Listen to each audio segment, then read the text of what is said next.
The following video contains massive spoilers about the ending of Mass Effect 3. It also contains controversial opinions voiced by the maker of this video.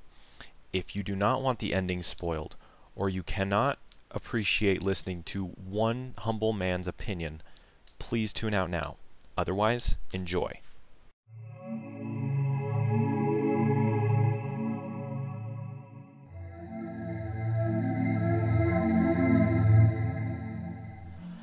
Alright guys, we are back, and we are going to actually talk about it. No more dancing around the point. So the Mass Effect 3 ending. I heard some footsteps. The Mass Effect 3 ending, in my opinion, it's great. I think the ending of Mass Effect 3 is one of the coolest endings to a video game I've ever seen in my life. And that is my complete and honest opinion. I have many reasons for this. The biggest reason I have for this is that I am kind of a Shakespeare nerd. For any of my close friends that are watching this, many of them probably know that one of my favorite classes in high school was Shakespeare. I got into theater because of Shakespeare. I think he's by far the most important voice, one of the most important, voices in the English language. And he was famous for writing tragedies. And furthermore, the entire Western canon of literature is based off of the tragedy, going back to ancient Greece. Now, all that snobbery aside, what does that mean for Mass Effect? Well, for me, Mass Effect, in the final closing moments, became one of the greatest epic, and I'm using epic in the traditional sense, as in like an epic poem or an epic saga kind of thing. Star Wars is an epic. Star Wars is epic in the more modern colloquial term, but it's also an epic. It's the story, it's a story of heroism, it's, many other things. And to me, the ending of Mass Effect 3 turns it into one of the greatest tragedies of our time. And maybe that's because I'm weird and nihilistic, and I really love movies and shows and anything that has a really sad ending or really kind of negative ending. But, I don't think I'm the only one that enjoys those type of stories, and I don't think there's anything wrong with enjoying those type of stories.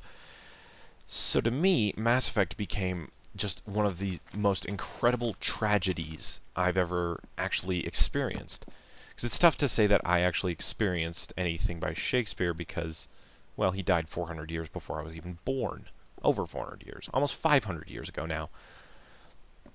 I think he died in 1616. So, yeah, a very, very long time ago.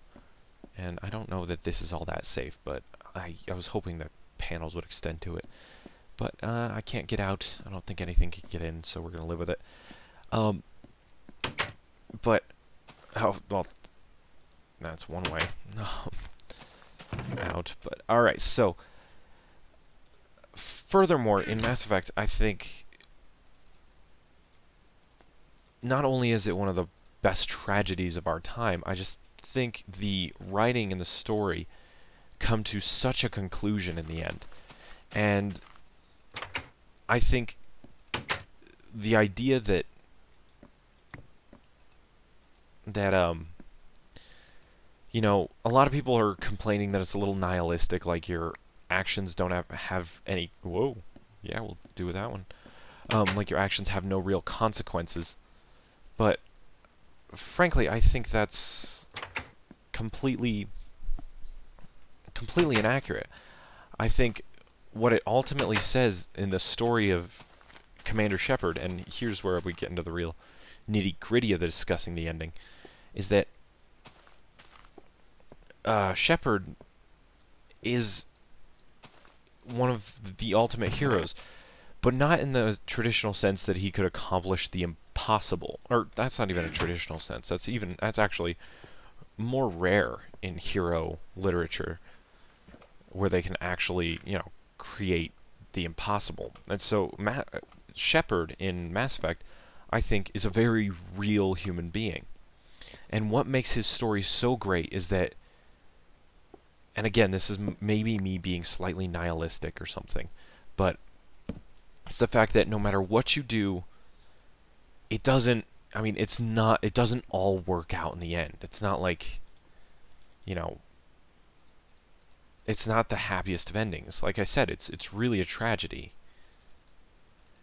And what makes it so great to me is that it's not about your incredible skills overcoming this thing. It's that you made a small difference, and you made the only difference that you could make. Actually, we're going to try something else.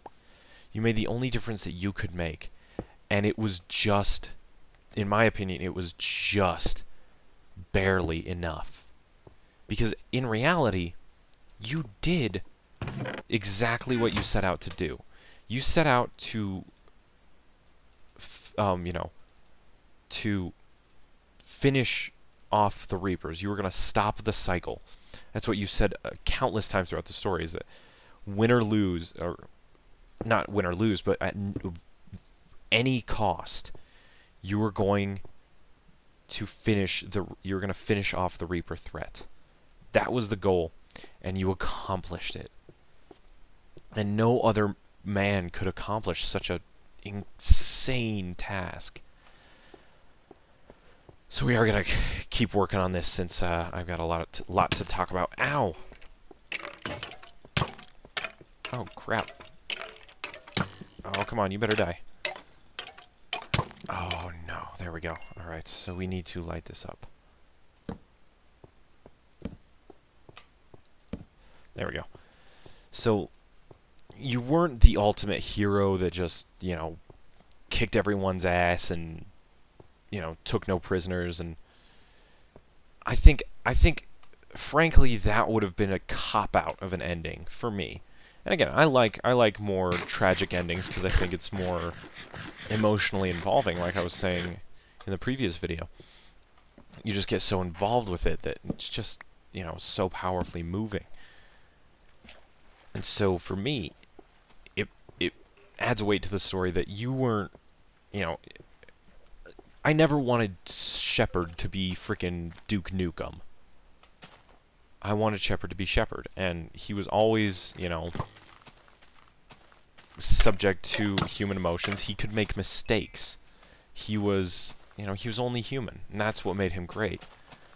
And I think at the end of the day, you did accomplish your goal. It raises all these questions at the end, because I chose the ending where you destroy all technology, basically.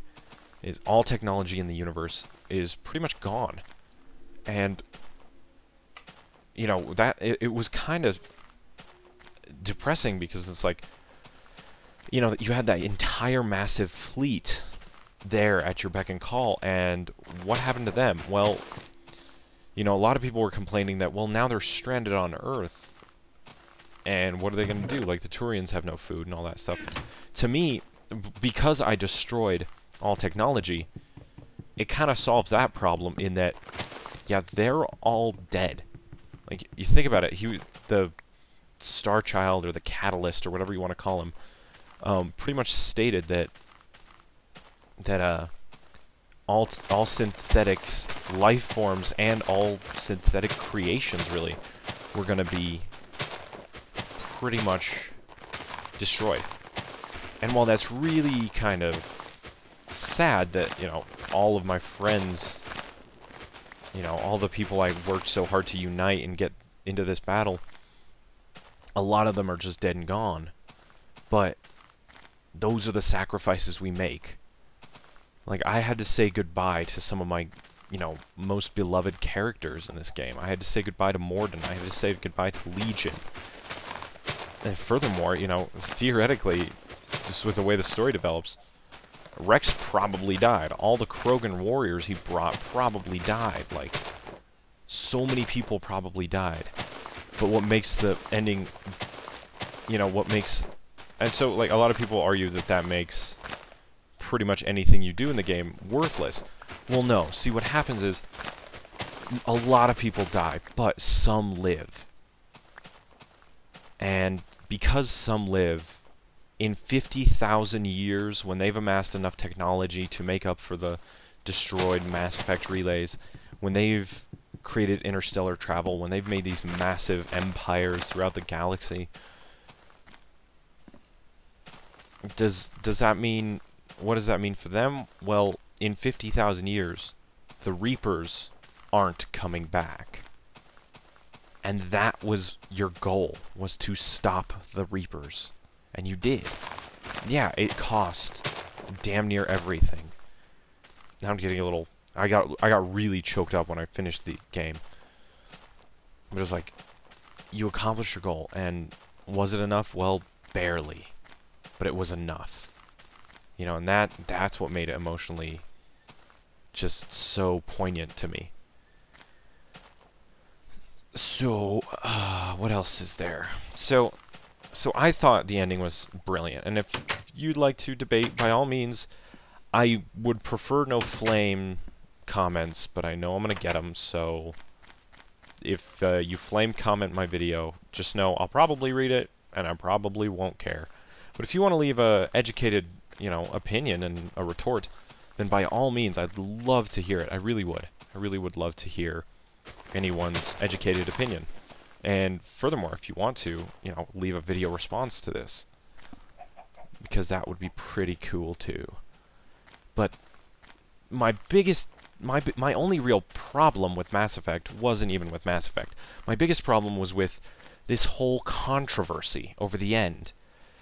It was the outcry by these kind of, I hate to call them this, but some of them were just kind of belligerent fanboys. But that's not even my biggest problem. Fanboys are fanboys, and they'll complain. And I'm kind of a fanboy too. I just have some different opinions to a lot of the ones that are out there right now. And I don't consider myself like God, this jungle is massive. I don't consider myself like one of those fanboys that just will, like, you know, completely pitch a fit, because for me, what makes Mass Effect great is, you know, the writing is top notch, and I don't think anyone would argue with me there about the writing is just fantastic. BioWare does a fantastic job, and you have to give them that. But to me, the most important thing is that you cannot compromise artistic vision. And for me, the artistic vision in Mass Effect was so well executed that you especially can't complain. Now, okay, so, but, yeah, okay, so fanboys are going to complain. That's just kind of a given. That's kind of a fact of life.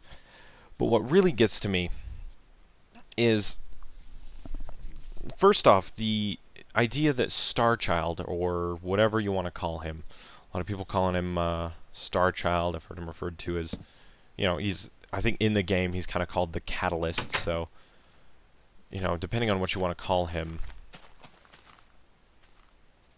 you know, the apparition at the end of the game, basically, is who I'm referring to specifically. And a lot of people are complaining that he seems to come out of nowhere. But interestingly, I was listening to a podcast recently where they linked to a codex entry from the very first game, in which they detail elements of the Prothean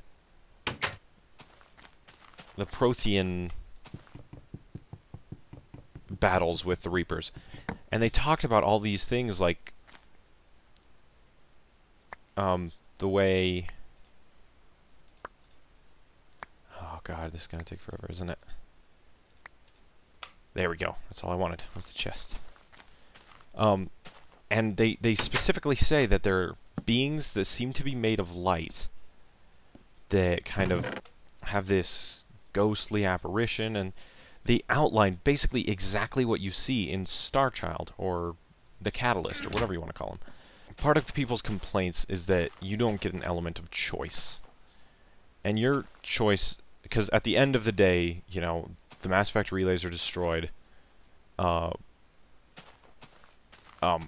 you can pick on whether or not you can basically, about the only say you have is whether or not all technology gets completely destroyed or not. But I think people aren't looking at the big picture enough.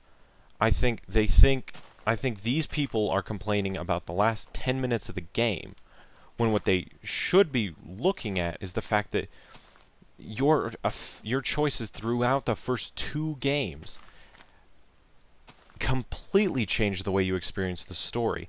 For instance, I didn't do the Grissom Academy mission.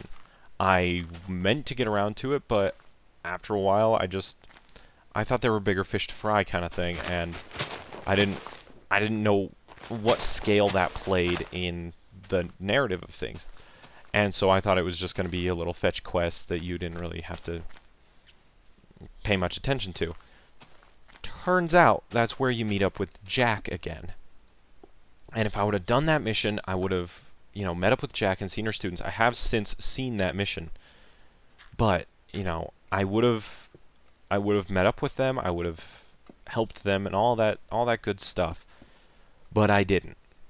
So how did that affect my game? Well, at the very end,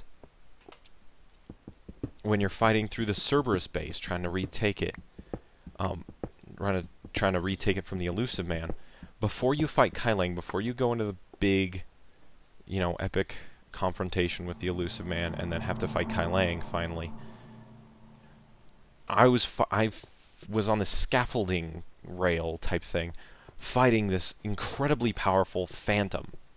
Now I just thought it was like, I just thought it was a normal phantom because they didn't fully explain it very well. But I thought it was just a normal phantom, and that you just had to, they were just trying to ramp up the traditional difficulty and everything. I died 2 or 3 times at the hands of this phantom. And I was just getting more and more frustrated, really. Until finally, when I finally defeated her on my 3rd attempt, or 3rd or 4th attempt, Garrus like kind of leans over and says, "I think that was Jack." And honestly, in that moment, I was devastated. I really liked Jack's character. I never used her all that much, but I did use her from time to time. But I just thought she was such an interesting character. She was the anti-Miranda. She was the anti-Ashley. She was so against what so much of that game, like so many of the females in that game, were all about, that she was just a fascinating character. And this, she's incredibly powerful, and I had to kill her by my own hand. That seriously affected the way I experienced the end of the game. And I think a lot of people take that for granted, these small differences. It's really a custom-tailored ending. And the ending is not like I was saying, the ending is not the last 20 seconds of the game. Or even the last 20 minutes. If you think about it, Mass Effect takes you... the first game took me 50 hours to beat, the second one took me 30 hours, and this one took me 20, so I had well over 100, and then some, and then change for the rest of them, and that's not including replays and other attempts with other shepherds. So, like, at the end of the day, I've spent way over 100 hours, and to actually see all of those options reflected in the very end of the series, not of the game, but of the series, of the Mass Effect saga, that was the emotional payoff for me. That was totally worth the price of admission, and I think BioWare nailed it on the front of quote-unquote choice, because I think they did such a good job at doing that. As far as affecting the actual last cutscene of the game, I think just because of the way the story plays out, that should be beyond your control. These forces and it's not even beyond your control. You do make a difference, and it may not feel like a huge one, but it really is in the grand scheme of things. So, I truly believe that the choices you have throughout the game really do affect the ending of Mass Effect as a series. And like I was saying, if in a well over 100-hour narrative, you cannot look at the last 20 minutes as the end. If you think about a book, A good book, the end of a good book, is the last 4 chapters. It's not even the last, it's not the last 2 pages. I mean, that's the absolution. That's like, the absolute conclusion, the absolute finale. But I think, I never felt like my choices weren't appreciated by the end of the game. That, and I just got so much closure. And then that's another issue a lot of people are having, is that they feel like they have no closure. I felt tremendous closure with Morden when I was, sending him basically to die. Like, that was closure to me. I got teary, I got misty-eyed when I watched that cutscene. And same with Rex and Liara. There's conversations, and one of the things you definitely have to do if you play that game is you have to go have conversations with all of your squad members every time you finish a big mission. Because A, you get some of the most entertaining stuff, and B, that's where you get, like, closure for me. And so yeah, that's my thoughts on the way the closure angle works. I definitely felt closure. I don't need it to sentimentally pan across the faces of everyone I've, interacted with in the entire series, in the final few seconds before I'm completely destroyed, even though it kind of does that. It'll show Joker, and stuff, but I don't really need it to do that. I mean, it did that, and I didn't completely think it was awful, but I felt like I got closure. And maybe that's just my opinion, but it is my opinion. And again, all of this is just my opinion. If you disagree, by all means, let me know your thoughts on the situation. Be more than happy to entertain any ideas. One little side note, though, is the whole indoctrination theory. I think the indoctrination theory is very interesting. I think it's cool that it exists, but I don't know that it's necessarily true. I don't take it as the actual ending. But I love that they left it that wide open. I love that that theory exists and that theory is kind of propagating. I just love that we're talking this much about the ending of a video game. Because like I was saying in the non-spoiler episode, I think that's what's going to advance video games into the next kind of tier of art. So the one complaint I could entertain is the kind of plot hole at the end when Joker... This is the other big thing I wanted to address, because I know this is what a lot of people are complaining about. But the whole... what a lot of people are calling the big plot hole at the end, which is when Joker and the Normandy are running away from the massive explosion that's destroying all the mass relays. And how they get so far away from Earth, even though you were down there on Earth fighting. It does kind of make a little bit of, a loose end. And that's the one thing I kind of expect BioWare to address in this upcoming sort of extended ending. As I understand it, it's not like they're revising the ending. It's not like they're changing everything. I think they're calling it a clarification. So that, to me, is kind of what that's all about. And yeah, I'm not exactly sure what I'm doing. I think I'm going to go down here and dig my big tower of, water things. So, again, for me, what makes Mass Effect great is not the final... Okay, sorry. So yeah, we're gonna come back in here and start digging up. But, okay, so, the plot hole. Yeah, there's a little bit of dissonance there for me. And a little bit of confusion as to why they chose to send the Normandy away. And apparently, there are audio files that people have found in the install game files that kind of imply that either Harbinger or some very powerful Reaper was trying to control the Normandy, and that's why Joker chose to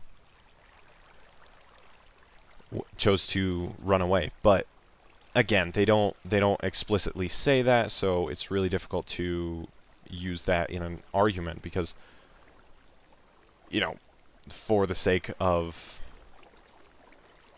like popular media, it's, you know, it's very difficult to use, you know, basically deleted scenes as canon. So that argument is null and void. But I think that's probably something they'll reintroduce when they do this clarification. All that aside, though, personally, I believe... Yeah, we're going to put D on that. Personally, I believe that if you separate yourself from the fact that it's the Normandy and Joker, and, well, I don't think you can even argue that, but if you take it as almost a metaphor, and I know this is stretching the things kind of thin. I fully hope that BioWare does address this, but if they don't, this is how I read the ending on my initial playthrough, and that's that if you take it as sort of, and I kind of hate to do this, but if you take it as a metaphor, it really, really kind of works, in that it's not necessarily saying that Joker, you know, survived. It's not. That's not the important message they're trying to show us. What they're trying to show us, and what I think is effectively, you know, very, very poignantly written, is that some people do survive. Doesn't matter who it is, but some people make it, basically. That's the whole plot hole angle that, to me, has a little bit of traction, but I think that's going to be the primary thing Mass Effect addresses, or BioWare addresses, in this, you know, so-called clarification video.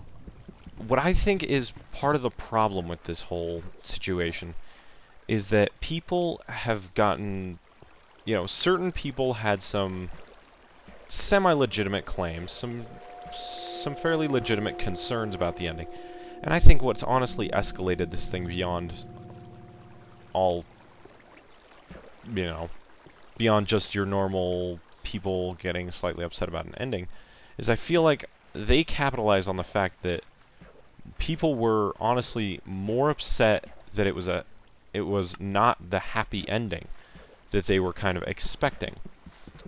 And so I think, you know, while some people do have very legitimate concerns, I think the majority of people are angry because it's not a happy ending. And to those people, I would again say that, you know, what you really need to do is get educated on tragedy and the hero complex in general. Because, frankly, if you look at the story in those terms, it becomes a very, very important story, in my opinion. So,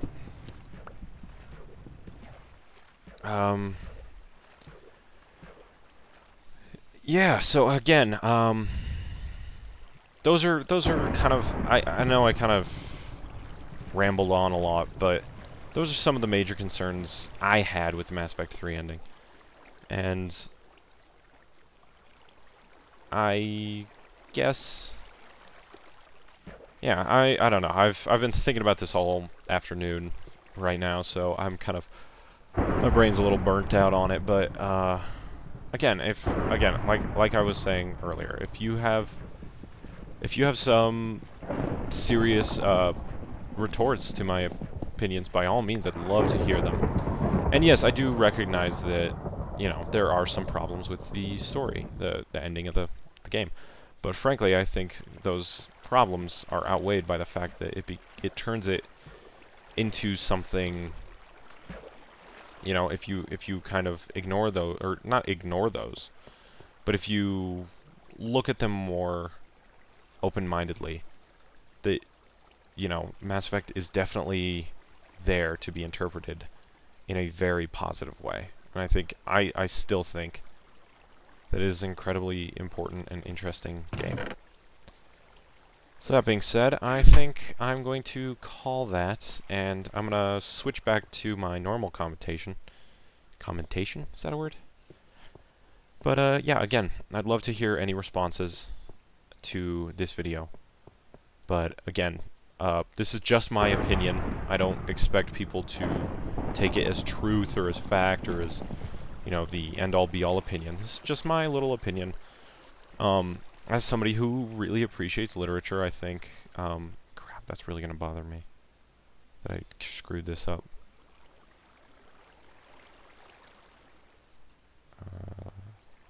But we can't really just, I think it'd be easier to destroy all the ones lower. Alright, so, again, I'm going to switch back over to regular commentary, and yeah, I welcome diverging opinions, especially if you can articulate them in a, you know, in an interesting way. If you can make me stop and kind of, oh no, I can't. Oh, shoot. All right, but if you can stop and make me think about my opinions, then I welcome yours. But again, I know people are gonna get upset and people are gonna post really negative comments and stuff, and you know, there's no stopping them, so... Oh, God, that's really going to bother me. Now what am I going to do? Verfickte Scheiße. Alright, so, Alright, what I might have to do is just open up the wall.